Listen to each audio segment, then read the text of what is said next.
একদিন কলা, নারকেল ও তাল একসাথে বসে বসে গল্প করছিল।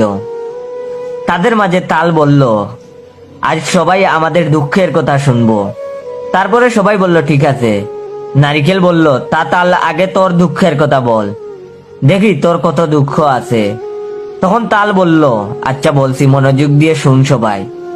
তাল বলল, মানুষের মনে একটুও মায়া দয়া নাই রে। মানুষ আমার এমন ভাবে চিপে চিপে খায়, তবুও তাদের মন ভরে না। ভাবছি হয়তো আমায় চিপে খাওয়ার পর ফেলে দিবে, না, তবু আমায় কুড়িয়ে কুড়াল দিয়ে কুবিয়ে খেলো। এটা শুনে নারকেল বলল, আর বলিস না, আমায় যে এত দূর থেকে ফেলে দে, আমি গাছ থেকে পড়তেই কোমরের হাড্ডি ভেঙে যায়। এরপরে খান ধরে তুলে নিয়ে আমায় আষাঢ় দিয়ে মাথা ফাটিয়ে খায়।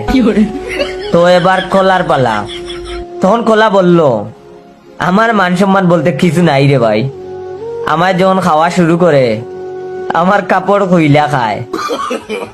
No, no, no, no.